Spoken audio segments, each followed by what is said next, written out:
And we are live. The inaugural annual championship. Hang on a minute. It can't be inaugural and annual. Isn't inaugural first? I don't know, is it? Oh, it's not. Yeah.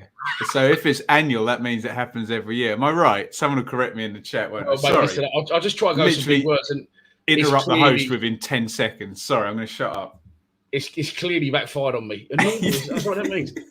Well, it's not the inaugural then. It's we've done a few of these, mate, and we're gonna get your input because we know you're an Ipswich fan, but you're very, very well respected now. And I was just saying to you how well you've done with your channel, because it's not an easy audience to crack when it's not just about one team, is it? And you've done really well, mate. You've done really well. So there is rumours circulating around Bermondsey and surrounding areas that you are a bit of a secret Millwall fan. You've got a little bit of a soft spot. I get accused. It's what football fans are like. They're like really needy sort of teenagers. You say something nice to them, and they think they fancy you. So obviously, back in the day when I was starting doing vlogging, I think it was 17, 18, and you guys went on that mad run, didn't you? Nearly made the playoffs first season, brilliant under Neil Harris, and you always seem to be on Friday night. So I was always able to get down to the games, and yes, did get a bit of a soft spot then. But no, Ipswich is my team. But no, big lover of going down to the Den for sure. Talking just quickly about Ipswich, obviously we played you Saturday. I know you was working, so you didn't get the opportunity to watch the game, but I thought you looked really good, mate. I thought you looked really good, Ipswich. I think if you was a neutral looking in, you wouldn't have struggled to know who was Championship and who was League One. We've had a bit of a shit show with managers in recent years, but you think you're sort of sorted out now going forward? We just destined to fail, though, aren't we? That's the life of being an Ipswich fan, isn't it? So, and generally with pre-season, normally the better it goes, the more worried I am. You know, the first game's coming up. You know, have a couple of good results, and it never really parlays. And I suppose, especially if you're, the way that how sort of abrasive and hard to play against Millwall are, it doesn't translate well to friendlies, does it? Do you know what I mean? The style doesn't. No. Well, listen, just you've sort of brought it round to a question I've got for you because friendlies. I just actually, funny enough, I just watched your last stream with the Coventry guy. And he said they won 7 out of 7 friendlies. And you went, well, that means they're destined to lose the opening game 1-0. Exactly, yeah. What's your stance on this? Because I understand it's mainly about fitness. But we look really strong in our opening friendly against Palace. But since then, we look like we've got no rhythm. We look like we, no shape and understanding between players. Like 2 players going for the same ball, the next 2 players leaving the ball for each other. So I found it a little frustrating, if I'm honest. But yeah, what's your stance on friendlies as a whole?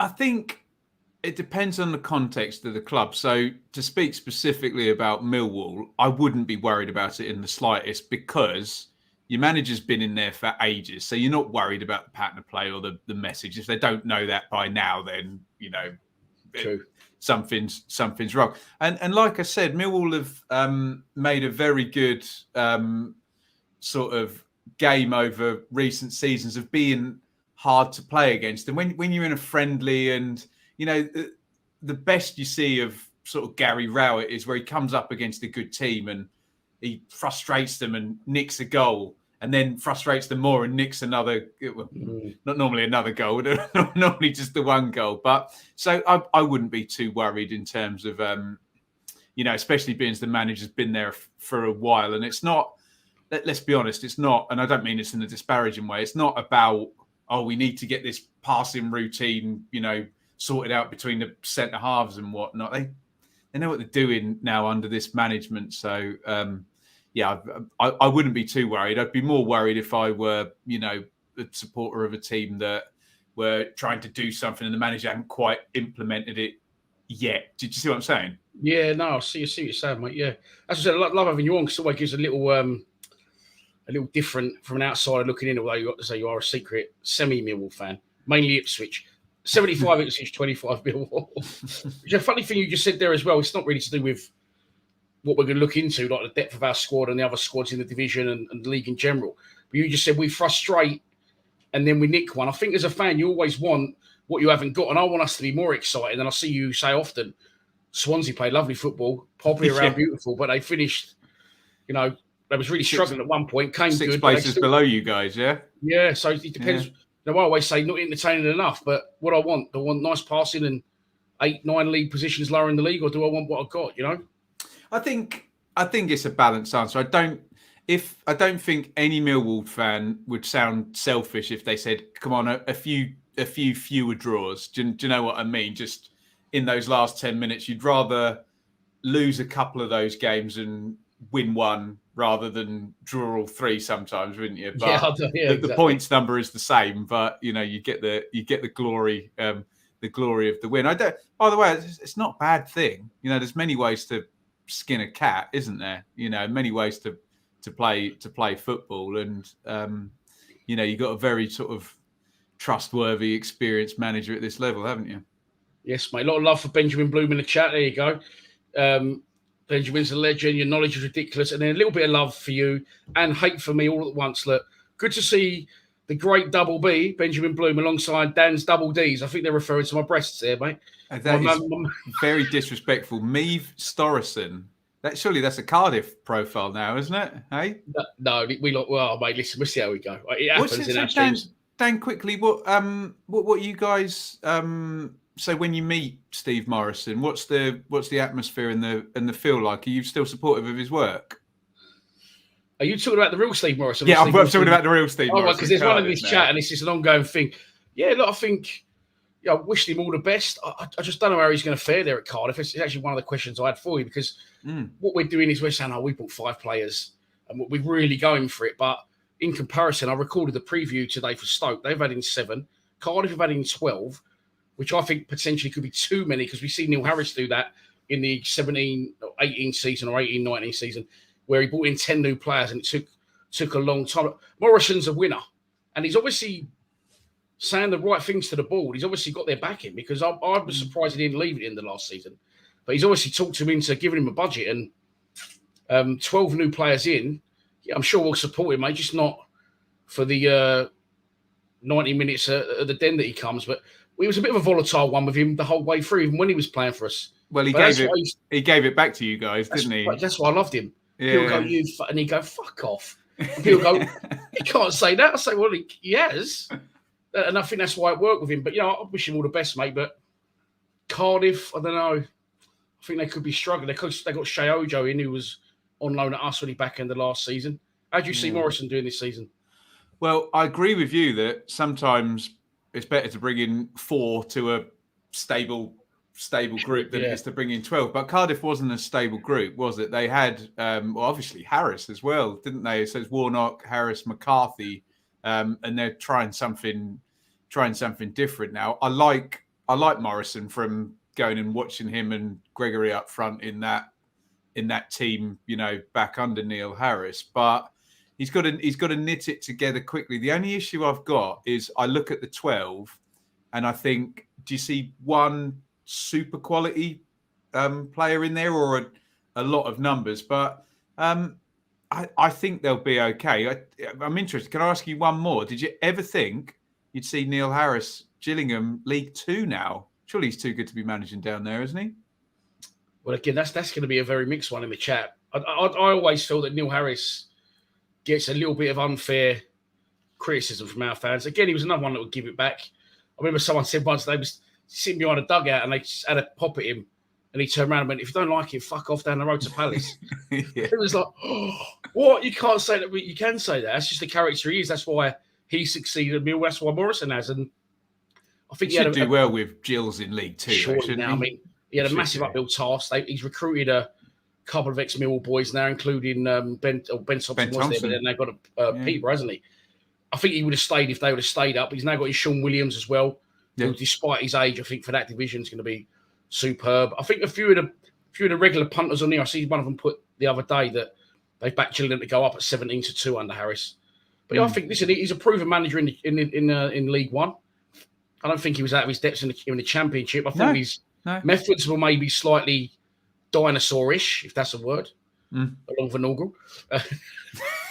Well, Norgal was a word. I just used it in the wrong context. But listen, just before we crack on with the show, let Ben have a little drink because he's He's been working hard. But super chats are open, by the way. You can donate to the channel, and anything that comes in tonight will be split between myself and the great man on the other end of the camera. 16-1 GM to go up, Harry and June Bowden. I think that's good value, don't you? Might be playoffs, might not be, but it's top 3 in League Two, isn't it? So you know. And I see Aidan O'Brien. He left Portsmouth, didn't he? Was at Sunderland, and I thought 1,000,000% he's going to go there, but he obviously went to Shrewsbury in League Two. But no, he's got to be worth a punt, Harris. Getting back to Millwall, what was your thoughts on Millwall before we get into what's happened over the summer? Our finish last season. Was you expecting that? Was you surprised? I predicted you guys to be in the playoffs last year. I think I predicted 6th. I thought one step further. I just brought the table up here. So in the end, there was a bit of a gap, wasn't there? And we say this every year, Dan, don't we? Look at the spend. Look at the budget in isolation, and you see 9th place, and you're like, no, that is good. But I think it was, you'll correct me if I'm wrong, I think it was a particularly strong, I think you must have gone up 5-6 places in the second half of the season. So I think it was a particularly strong second half. All I'll say is, and we'll talk about this season, last season was, I think, more open. You see Luton and Huddersfield getting in the playoffs. And if you're a Millwall fan, you think, talking about spend and size and, expectation, you would think, I'm sure all the Millwall fans in your chat are going to be, okay, if it's Watford or Norwich or Middlesbrough or whoever, you'd think, okay, with a fair win, we can compete, but they should be able to outspend. But when it's Luton and Huddersfield, you're sort of, could that have been us on another day? But I think we were talking about it, Dan, going into the sort of last day of the season. I know it was away at Bournemouth, wasn't it? But you still could have got in there. So big picture, it's great that the club is just always, 3 out of the 4 seasons now, isn't it, has been top 10, 8th, 9th, that sort of thing. I've just got a sneaking feeling this season that those 5 parachute teams and Middlesbrough, look, one of them might crash and burn, mightn't they? I think they might be quite dominant. I think money might talk this year, which might be hard for a Luton or a Millwall or a Swansea coming up from Coventry. All of these teams that are seen as well run, and not as wealthy as the parachute teams. So, but I'm sure we'll talk about the recruitment. There was obviously this talismanic player that we knew was going to go out. And I think you tell me, is it a net gain? Are you stronger now, even though Wallace has gone? I think that's a question that we may not know the answer to, but one I was definitely, and I think a lot of the fans are definitely interested to find out. I did actually want to know, because as you know, we know as fans of Mill, if Wallace didn't play well, we didn't play well a lot of the time. So we're sort of focusing and relying heavily as players, as a manager, and as a fan base on all eyes on him. What's he going to do? If he turns it on, we win. If he doesn't, then, if he doesn't turn up on a day, we might as well not bother turning up on a day. So I think that it's an answer we definitely want to see, a question we definitely want to see answered. I think it's going to do us good, because I think it's going to make us more of we've got good togetherness anyway, but I think it's going to make us more of a team, and less of a... Do you remember when Norwich had James Maddison, and the entire tactic was give James Maddison the ball? And they were better when he went, because it was, he was a great player, but so it can work sometimes if you got this guy who's very good set plays, and the type of player Wallace was, good dribbler, good set plays, good long shooter. Often it's, Wallace has got the ball now, the attack's going to end with him having a shot or a cross or a dribble. Do you know what I mean? So sometimes it can bring the best, but look, let's not be deluded about it. Would you rather have Jeb Wallace in your team or not? You'd rather have him in your team, wouldn't you? So, but it's going to be interesting to see what Fleming does, isn't it? What do you think of him going to West Brom? So originally there was talk of Besiktas, then it was West Brom, then there was rumours of Burnley, Blackburn. He's obviously, they've doubled his wages allegedly. Do you think he's made the right career move there? Or do you think they're going to fair with him in the side. Has he got kids? Has he got wife and kids? Wallace, do you know? Yeah, he's got twins. Yeah, wife and little twins. So look, financially, if they've doubled his wages, you know, none of us can argue with, you know, if someone offered you to close down Lions TV and pay you double what you were making from Lions TV to start up, you know, the Lion Shack or whatever on another YouTube channel, you couldn't blame you for doing it. So in terms of his family and his finances, from a football point of view, it just depends on Steve Bruce, doesn't it? If Steve Bruce is anything like the Steve Bruce that got Hull up, and you know, when he was at Wigan, he was very good, wasn't he? He was even good on his last run at Sheffield Wednesday. So you would think, and we talk about Millwall in the playoffs. Well, you tell me now, is Jed Wallace more likely to finish in the playoffs with West Brom this season than with Millwall? He's probably more likely with West Brom, isn't he? With they're a year 2 parachute team as well. I think. I think a lot of our fans were of the mindset, and it's quite for me, it wasn't the right mindset. Well, we finished above them. It doesn't always work like that. Yeah. They came down. It was their first season back. Probably a little bit of a reality check. They had big issues with their manager. I believe he got sacked after we beat them at a den 2-0. Valerian Ishmael, was that what their manager was? Yeah. And my sponsor, we mentioned him before, Mr. Eagle Elevators. He's got a lot of business contacts up in that area, and they're all West Brom fans. So every year he hires out the entire executive lounge, and he has a meal for 200 people, and everyone comes down. And so obviously the tables were all mixed in. We were sitting with a lot of West Brom fans, and the guys we were sitting with was like, we hope you beat us today, then it'll be gone. Then it'll be done. We want him out, you know? So it's definitely a bit poisonous in and around the club. But look, it's probably the time of... He wasn't going to get a Premier League move, I don't think. I don't think he was quite there yet. It was always going to be a top-end championship club, parachute club, etc. So I understand it. I understand people talk about loyalty and, you know, do you want to be a big fish at Millwall?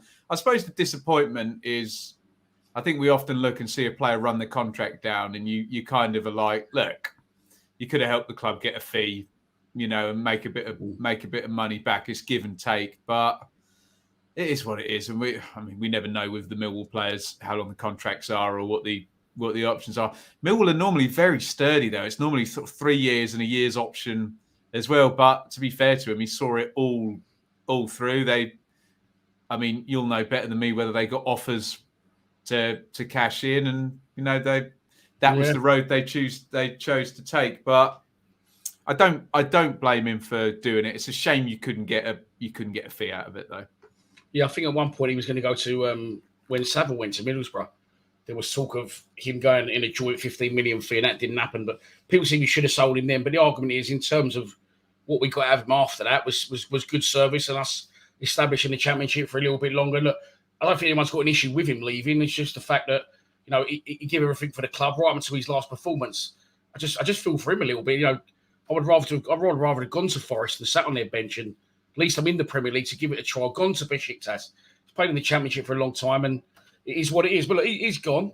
Let's move on to our new signings, because there'll be one you won't know a lot about.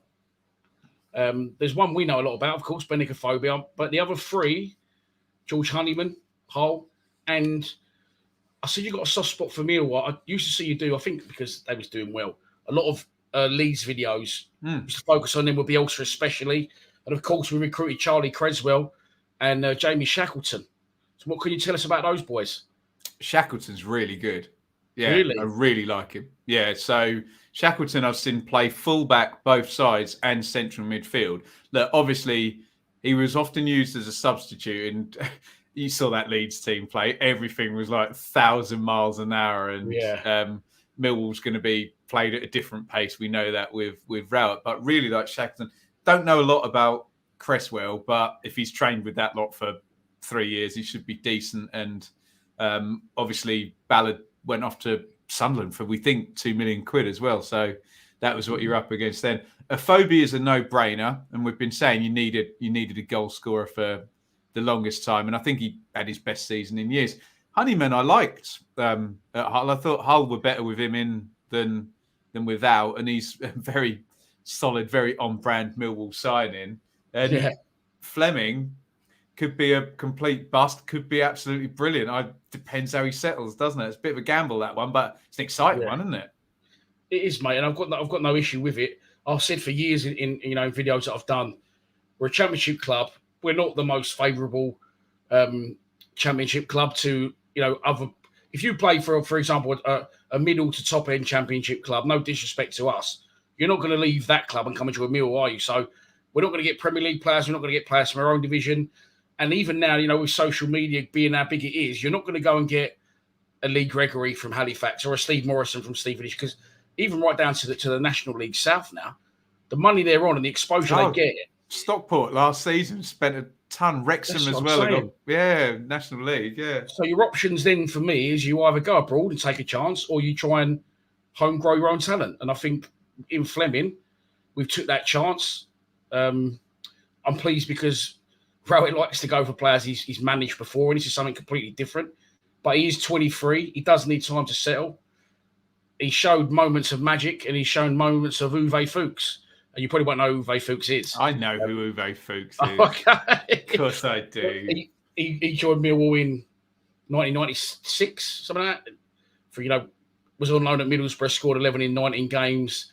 Come to Millwall, I think we signed him for like 750 grand.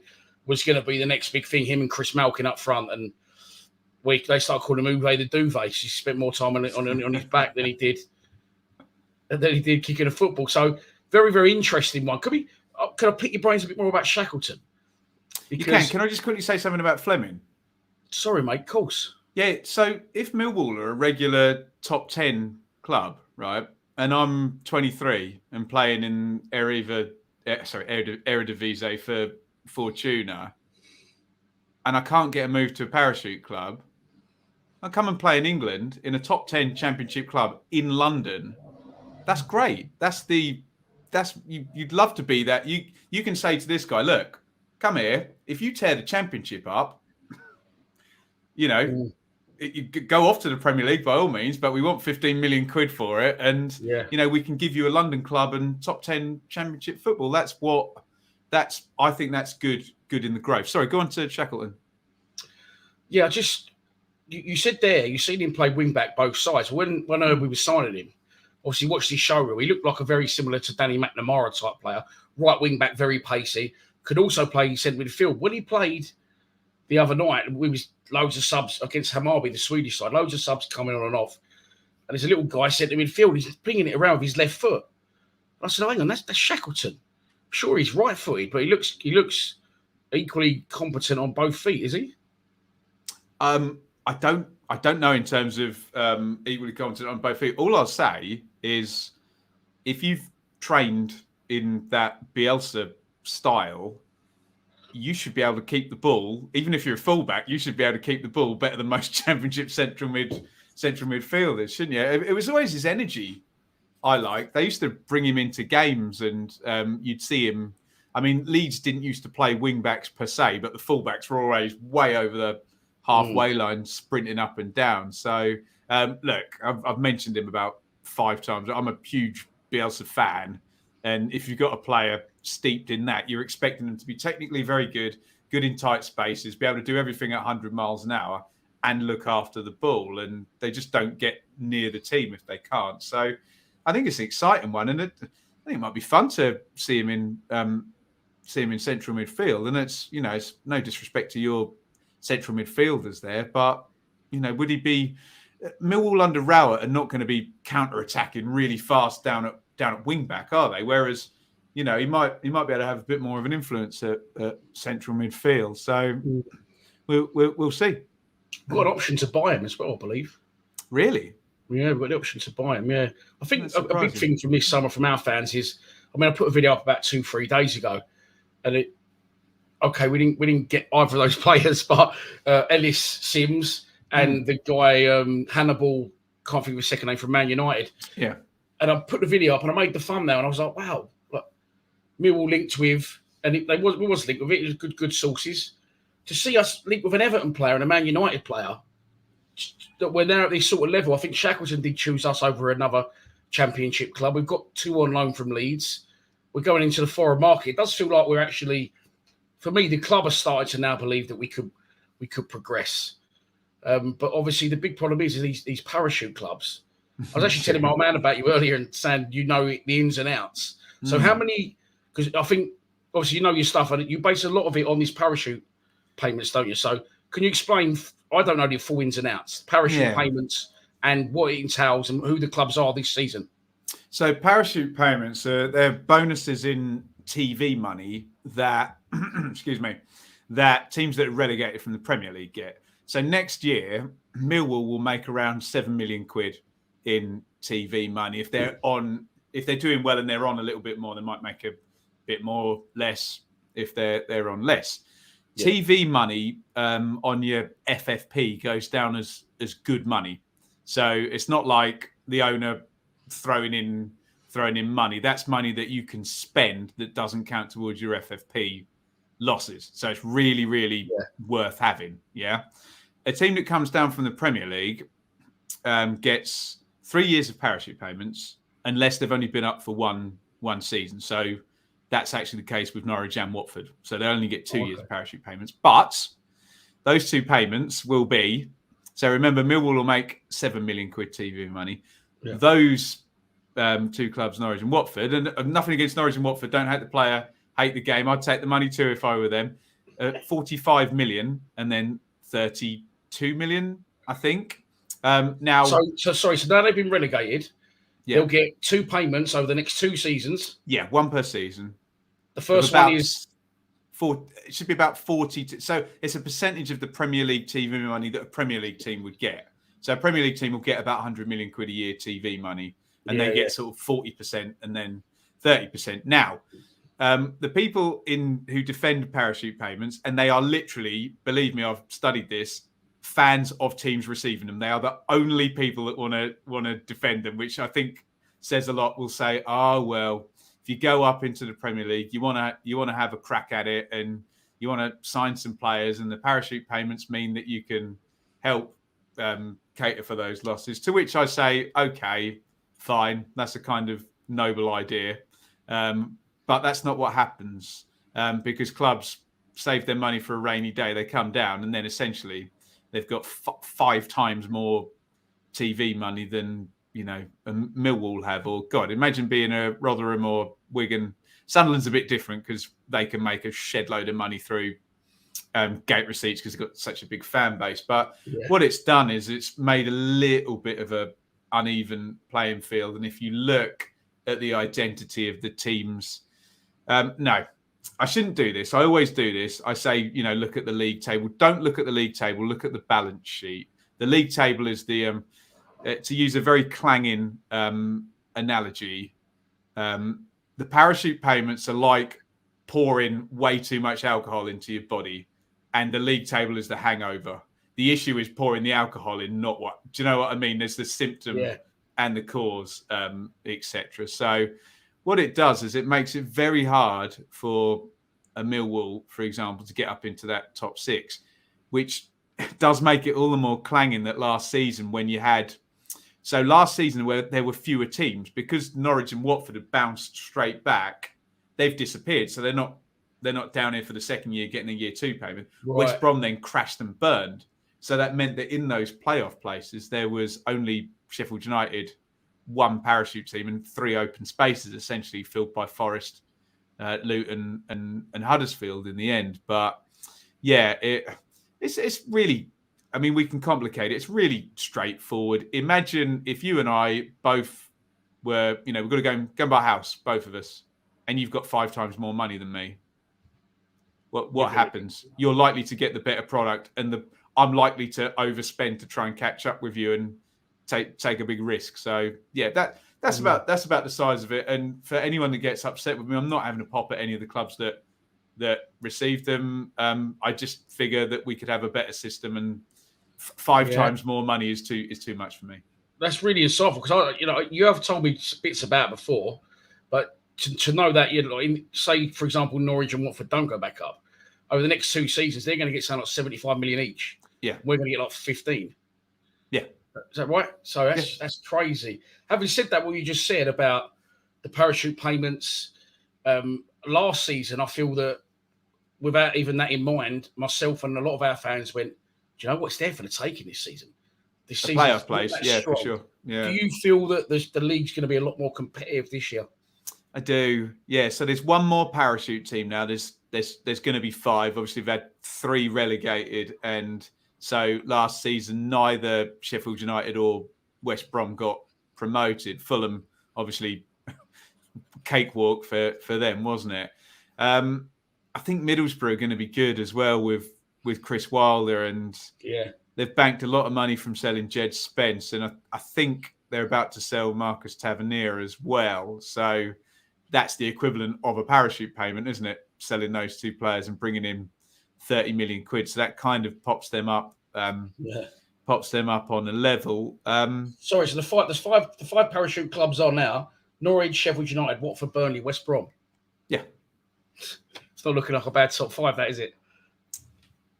Well, I had 5 of them in my top 6. So, yeah. Don't spoil it, yeah. Yeah. So, look, someone will crash and burn. Someone, who knows? You know what Watford's owners are like. We don't know what company's going to be like at Burnley. And Norwich don't have Buendia this time, who's just taken the mickey the last 2 times he's been down with them. So you don't know. Someone might crash and burn. But you'd imagine, you mentioned West Brom and you said, oh, okay, Jed Wallace has gone to a team that finished lower down. But surely that was an outlier for them last year. They're not going to be as bad this year, even if you don't think Steve Bruce is, as great as maybe he once was. He gets a lot of hate, Bruce, but I think people forget that 4 championship promotions. In the championship promotion, yeah, he's been there and done it, and he maybe not Premier League, maybe he does seem to me he's got a bit of a not me saying it's a bit of a joke manager into some. Do you think he gets a lot of shit, doesn't he? I just think you can't have done that job for that long at that level and be a joke manager. Do you know what I mean? A lot of us who sit and talk about football haven't set foot inside a dressing room, and this guy's literally lived that for like 40, 50 years virtually through his entire career. So I'd imagine you get an uptick from West Brom back up into a sort of playoff spot. But look, it's very easy for you and I to sit here and say that all the rich teams are going to finish in the top 5, isn't it? Well, someone might crash and burn. Covered this earlier, and you said this is a lot of what our fans put the argument towards. When you say, the structure is this, that, and A, B, and C, and you said it as well, and a lot of our fans said it's actually written in my notes. Well, Luton did it. So why and how did Luton do it? Was it just a culmination of team spirit? And I mean, to be really, really brutal, and I don't want to get hate, Luton were better than Millwall last year, weren't they? What did happen, though, that a lot of people don't mention is Luton had 4 weeks off in the middle of the season. And I think that really helped a real big charge. But you look at the 2 teams playing, you mentioned the word excitement. I'm sure if you're a Millwall fan, you see Luton, they go for it, don't they?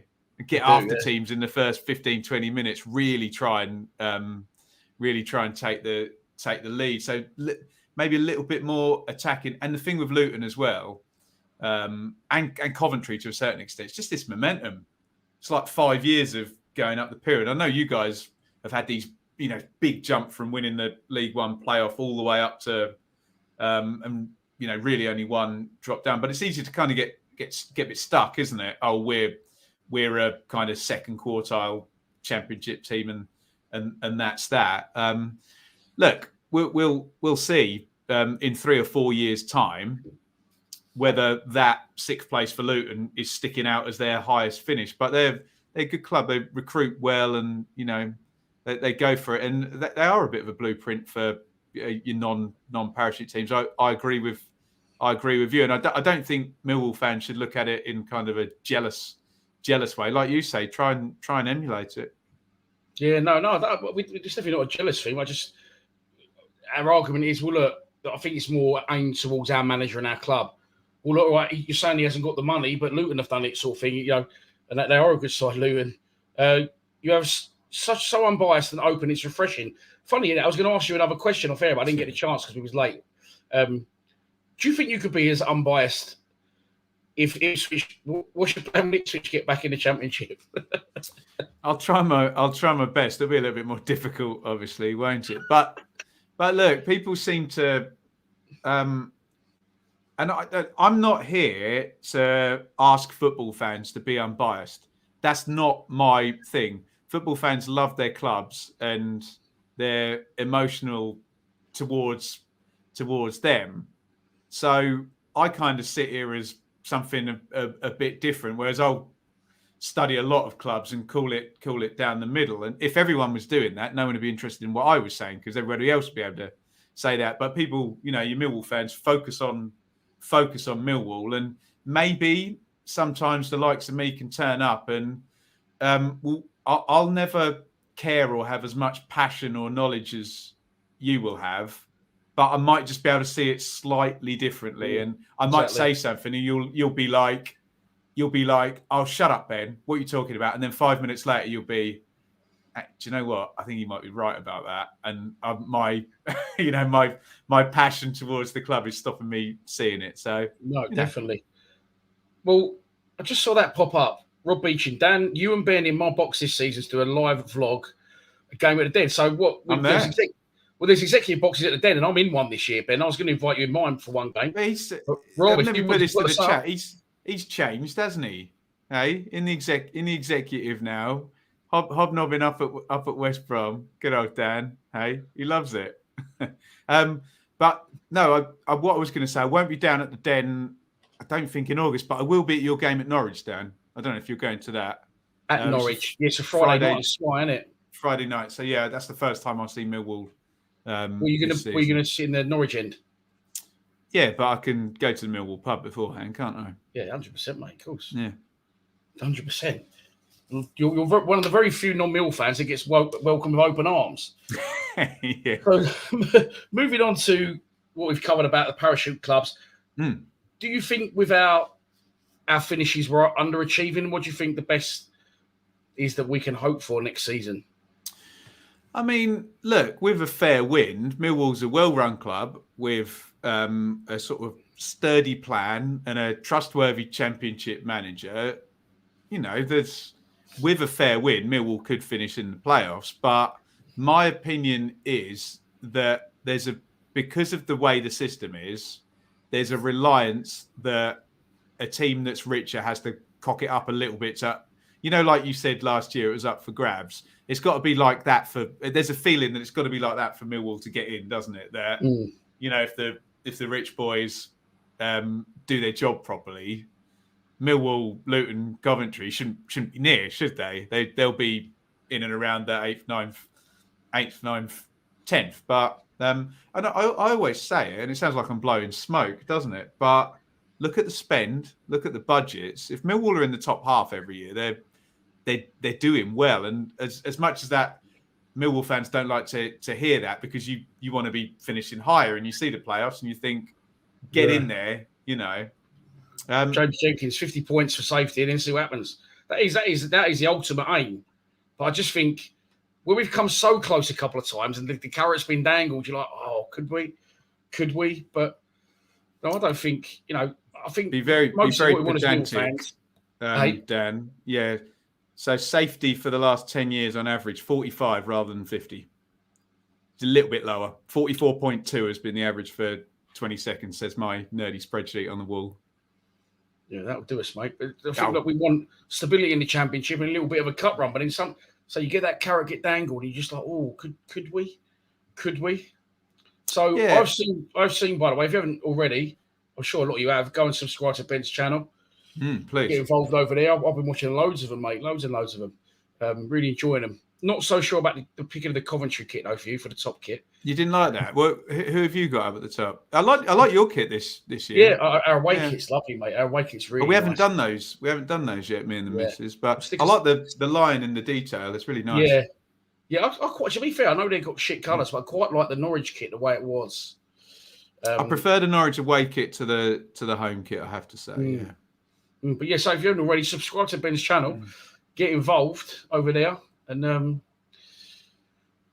be all good. Germany 1-0. I don't know what that is. The next question I was going to ask you was, of course, this season will be unique for one reason and one reason only, is there going to be a winter break, the World Cup. What do you make of that? It's going to be weird, isn't it? And I'm going to do some clanging, boring football punditry and say it's going to benefit some teams. It's going to hinder some teams. We don't know who that's going to be. If you're going into it with key players injured, it's going to be good, rehabilitating. And we mentioned Luton already last season, had 4 weeks off in the Omicron spike, and then won a lot of games after that. Someone like Millwall, you're probably not going to want to hear this, but I almost think Millwall is muscle memory and grind, isn't it?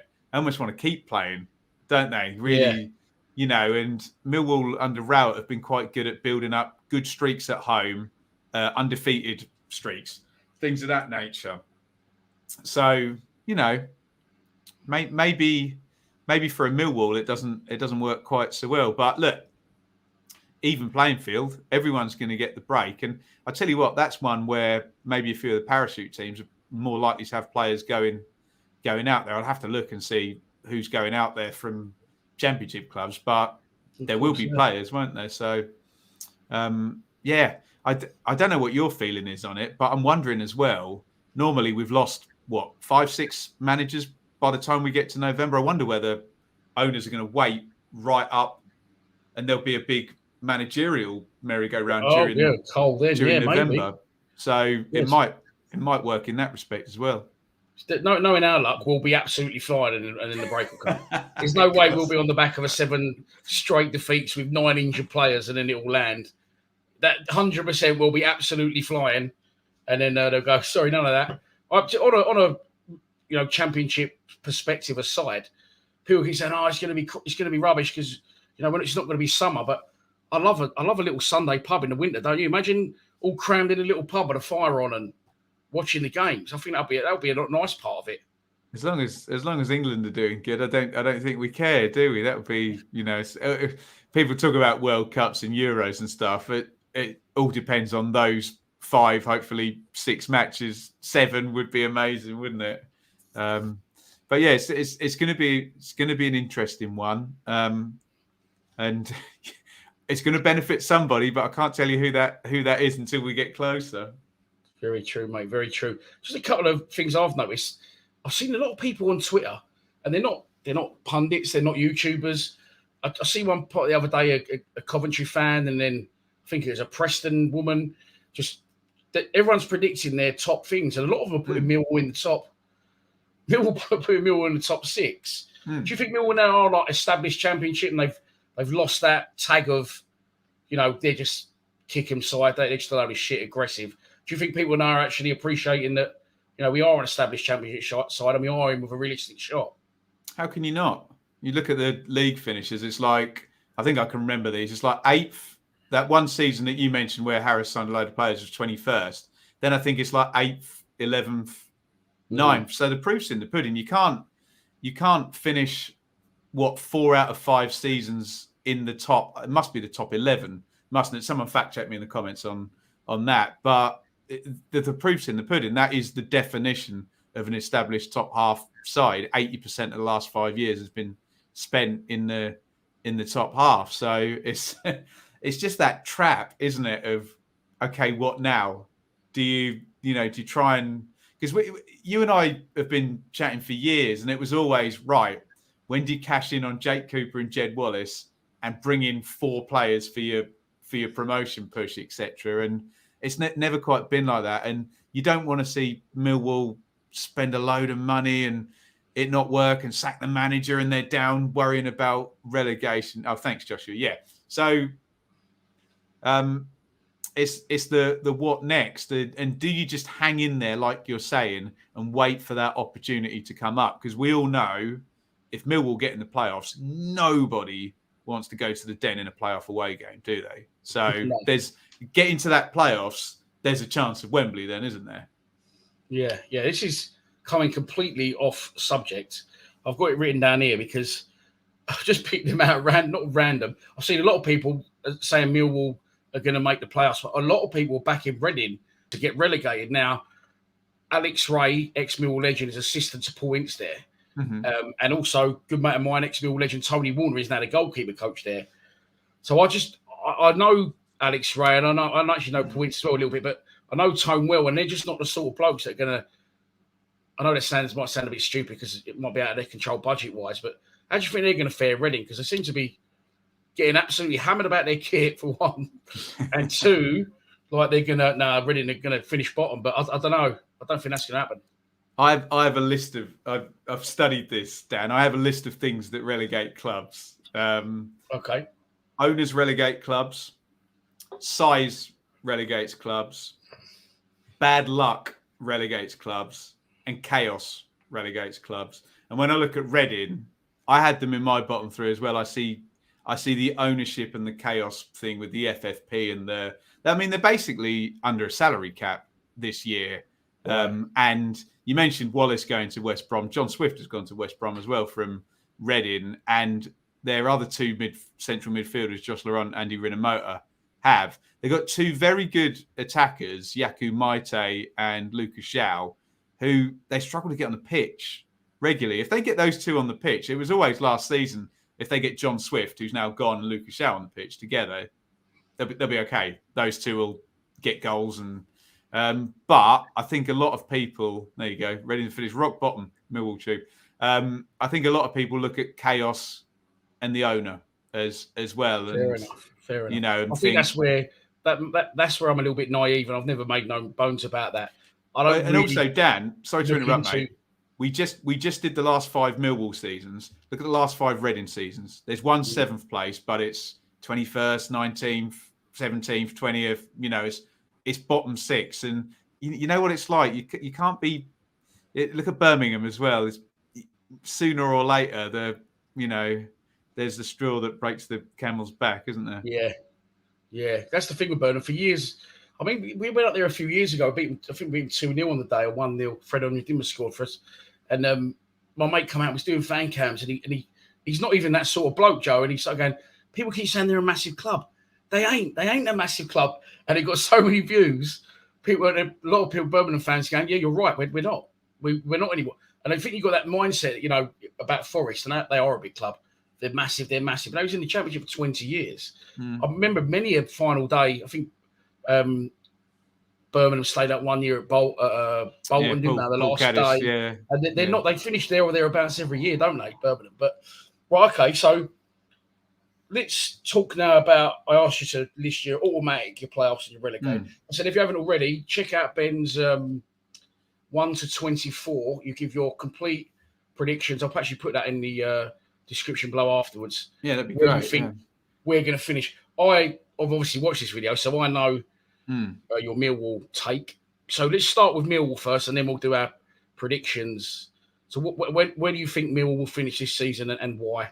So I have Millwall finishing 8th on the basis that I think the top 6 might be a bit of a closed shop with those 6 we mentioned. So the 5 parachute teams in Middlesbrough. Luton. The strange thing about Luton is they finished 6th last season, and they've got a better squad this season. But I've got them finished since 7th because we think West Brom might be more competent, and Norwich, Burnley, Watford. It's hard not to put them in there. So my argument is that Millwall will, keep doing what they're doing. And look, the hope is that if you're a Millwall fan, that someone f's it up, frankly, in the of the rich teams. Yeah. But then there's also a Swansea who could click and shoot through, couldn't they? Hull have spent a load of money. You don't know. It might not just be Millwall vying for that. So in the most boring sense, you think you know what you're going to get from Millwall. Nice and consistent, nice and solid, good at home. will go on good runs, won't get beaten too many times, and will be, quote, there or thereabouts. And then the hope is, from a Millwall point of view, that you get one or two incompetent, wealthier teams. But yeah, that's my rationale. So I've got you going up one place from 9th to 8th. I think Blackburn, who were above you last season, I think Blackburn will regress. The manager's gone and the captain's gone, and Rothwell, the central midfielder, has gone as well. Can you just put that? I hate those comments. You cannot predict any positions this early. Yes, we can, Ronald Matthews, because of free speech. We can do what the hell. You cannot predict any positions this early. We can do what the hell we like. Yeah, it's such a reductive argument. Of course we can. Yeah, we don't know all the information in the transfer window close, but don't shut down free speech. Turn the lights off and go then, don't we? Yeah, exactly. Let's all wait till the end of the season. We'll just read the final league table and we'll be done with it, shall we? Ridiculous. Well, I think you're right. I think you definitely just saying in that video it made a lot of sense. You said Millwall, and this is why our fans love our chairman. We do things very softly, but then sometimes you get a club that come in and they'll start, it's like, what's it called? They'll monitor, and for us, it's difficult because we're going at a nice steady pace and we are moving in the right direction. But say you get these parachute clubs coming in out of nowhere, they'll just go absolutely crackers. So I had us play somewhere between 8th and 12th. I think I said this before, a lot of our fans, and first sort of couple of weeks, everyone was going mad. I mean, the club were posting stuff like, Tyler Bury's got a new trim, and we hadn't signed anyone. Everyone's going, fuck his head, sign some players. But they wasn't helping themselves. And then we sort of got Fleming, which was big for us. Then we got, you get back to the comments there. Then we got Honeyman and Afobe. Again, Afobe come back. And then a couple of Leeds youngsters. People were very excited. But as we said, all clubs are doing this now. So I think realistically, between 8th and 12th for us as well. Remember as well, Dan, there's going to be a big backloading because of the transfer window and the early start of Premier League loanees as well. So you might have done your business earlier. Other clubs, like you suggest, might catch you up with some other loans, and you'll look and you'll be like, oh, their business looks like it matches up a little bit now. Sorry, that's interesting because our business isn't done. We still need, in my opinion, a left wing back, and another striker. What was that you said there? Because that's another thing that you're going to enlighten me on about loanees from Premier League. Well, I just think that there's a longer gap this year, isn't there? So we start a week earlier, but the transfer window closing hasn't been moved back. So the Premier League clubs have got a lot longer to take a look at what they're doing in terms of their own squads, etc. So, they might be thinking, oh, is this youngster, we're going to register him, or we're going to loan him down to the Championship? They might not decide until the middle of August this year. Sense, mate. Yeah, it's a very, very good point, that. And I think we've seen that with Ellie Sims. Sorry, Dan, to interrupt. When you've got the old Aston Villa assistant now working at QPR, you'd think, okay, he might be first in line for some nice Aston Villa players, etc. And you wonder whether they're going to be going across. Yeah, that makes a lot of sense, mate. What you say, it's a really good point, because I think that Ellis Sims from Everton, he went on their pre-season tour, and I think from what I read in the press, a lot of fans were expecting him on Twitter and stuff to be playing, and Lampard didn't use him in either game. So now he's come back and he's now free to leave, but I think he's decided to go back to Sunderland on a year's loan. But yeah, I think that maybe we're waiting for that then, because there was a left back from West Ham that apparently is very good but can't get a look in. His name's Longolo. Okay. I think his name is. But we are a left back, in my opinion, it's still a couple of players short, but we shall see. Okay, for the benefits of those who haven't seen your 1-24 video, could you give us just your teams that you'll think go up automatic, and I'll give you mine. And feel free to join in the comments. Yeah, first two automatic places. And yeah, just on the basis of what we were saying a few minutes ago, all opinions are valid, and please feel free to use your imagination and make predictions, which is fine. So look, boring as hell. I had Norwich and Sheffield United in the top two. Norwich, I just feel, have got the most experienced manager out of the three relegated teams. Okay, can he do it without Grealish? We'll find out. We'll find out this season. I think Cantwell might come back and be good for Norwich as well. Still got Pookie and she's got the muscle memory. Sheffield United, I've got second. But what I'll say is if they don't replace Gibbs White output and if they sell Sander Berger, I might be reviewing that, which Roland or whoever was in the chat will like, because I didn't know everything about everything today and when it changes 2 weeks down the line. In the playoffs, it's again, you'll say it's safe as houses predictions. I've got the other parachute teams in Middlesbrough. So I've got Watford, Burnley, Middlesbrough and West Brom in the playoffs. So I've gone with Norwich and Watford, just because that's just, mine seem very generic, yeah. But Norwich and Watford, I don't know what problems Watford are having, but they just seem a little bit at that level above. Looking forward to going to there this year, because obviously the 1 year that they was down, we didn't get to go because it was during COVID. But we've got Luton away. I tell you, you can, if you're about, you should come with us. We could go Luton away. I did Luton Millwall a couple of years. That was Neil Harris's last game, wasn't it? I did that a couple of years ago. Yeah. It's a strange little place, that, and it was a always ground, tasty when Millwall turn up, isn't it? Oh mate, they'll definitely be closing the road on that one, won't they? But this is on my kid's life. I went there last time. I crashed my car. Sorry, I got a parking ticket. Right, so the crash cost me around £500. The parking ticket cost me £60. I don't know if I paid that yet. And then we got stuck in the ground and got a police cordon, like all the way back, like walked miles out of our way. So it's a crazy little town. Yeah, but I do love the stadium. But yeah, anyway, I've got Norwich and Watford automatic, West Brom, Sheffield, Middlesbrough, and Swansea. Wow, that's bold. I love it. Playoffs, only because at one point, the back end of last season, they come to us and we was trying to press them, and we was playing into their hands. They were just playing it round us. Swansea's interesting, Dan, isn't it? Because all of the you can make a really good argument based on the data that they're not going anywhere. But you look at it and you're like, hang on a minute, they've got a good striker. They've got this philosophy. They keep the ball really well. And we're all saying if it clicks, if they could win a lot of games. But there's no hard and fast, their XG's really good. Oh, they went on this great. It's not there yet, but I don't, I love it. I like bold predictions. Mine aren't bold. Yeah, no, I just from my old gambling days, mate, sometimes I just like to go from the heart. That's probably why I'm bankrupt and these will be wrong, but there you go. I mean, that's quite an obvious. There's some big clubs in there, and then relegation. I've gone for Bristol City. You always get one. Wow! I love that. So bold. Bristol City, Rotherham, and Birmingham. Everyone's got poor old Rotherham to go, but they've sold their top scorer and one of their centre halves who played 40 games back to Sheffield Wednesday. So I had Rotherham.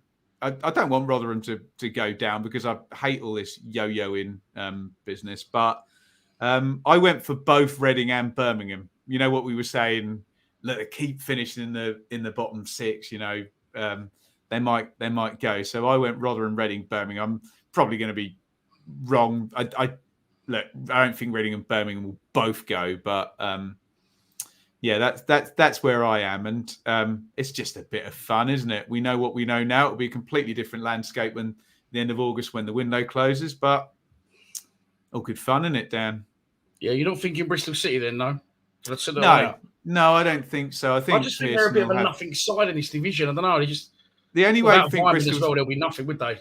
I think. Weimann was very good last year, wasn't he? Very good against you, wasn't he? I think. The only way I think Bristol City drop is if you add chaos in, and that would be Pearson getting in a bad mood and resigning or whatever and leaving him in the lurch. Could happen with his head could blow at any minute. It could, but I don't see it. But look, I had Huddersfield to finish 23rd last year. They finished 3rd. Yeah, that's what I'm saying. There's always one little surprise package. Where did they come from? Huddersfield. Don't know, but they got Conor Mahoney off us this year. Conor Mahoney joined. Next day, their manager left. Bad times for Conor. Didn't even meet him. Yeah. Maybe it was him signing to spilled their manager over the edge. Who knows? But all right, mate. Listen, thanks for coming on. I really appreciate it. Absolute pleasure. Yeah. I want to keep you any longer because I know you. You knock out some serious content. I say this to my old man all the time. Like, I work hard. but you work ridiculously hard, and Oh, fair play bless to you, you. mate. You're flying towards 24,000 subscribers. If you haven't already, please subscribe to Ben's channel. As soon as none of you donated, you type bastards. We'll be I'll be at Norwich versus Millwall. I'll try and get to the Den sooner or later. Just depends how the fixtures add up. Honestly, I hope you get it'll be a Tuesday, Wednesday night, Friday night, Monday. A lot of them are on Monday night now, but it'd be great to get back down there. It's been a while since I've been down, actually. You're always welcome, man. So you ever want to come in the executive box with me? Oh yes, please. Do a little night commentary. Then we'll do that as well. But thanks a lot, mate. Anything else you want to plug? Your channel? Go on, you do it yourself. You're better than me. Yeah, absolutely. So you can see there it says, excuse me, repeating on myself, I'll have to do my plug. At Benjamin Bloom, that's me on Twitter. It's the Benjamin Bloom football channel on YouTube. So there'll be like preview each week and review. I'm going to be at Huddersfield v Burnley on Friday night, and I will be at Watford Sheffield United on Monday night as well. So I'll be at 2 games this weekend. We do vlogs for both of them. So if you want to keep an eye on what's going on, and I'll talk about Millwall, but I'll talk about everybody else as well. All good fun. Brilliant. Thanks, mate. Thanks for coming on again. You're getting about the grounds now as well. Where you got Huddersfield? So it's Huddersfield Burnley. It's the big kickoff on Friday night, and then I'll be at Watford. I've got my thing up here. I can tell you where else I'm. That is a trek. That is an absolute trek. Huddersfield, isn't it? I'm long in the tooth. I've done it too many times now. Just get a podcast on, get on the old M1, and away I go. I live in Bedfordshire, don't I? So I'm nice and in the middle to get round to everywhere. I'm trying to think where else I'm going. I'm at West Brom, Watford. Watford are on the bloody TV all the time. On Monday the 8th, and then I think we're quite close to the Norwich Millwall game. I've got a load of them. Brilliant. So everyone's going to be here. You go, Mick Robinson. Well, mate, thank you very much. I was only joking about the payments, but there we go. You missed one as well. Steve Morrison up there. Oh, Steve Morrison loves to give me a bit of shit. There you go, you money grabbing bastard. Oh, we should have commented down. Oh dear, nice one, guys. Thanks, Ben, again. Cheers, everyone. Please subscribe to Lions TV. Forgot what my channel was called then. Come on, you Lions. Cheers, Ben.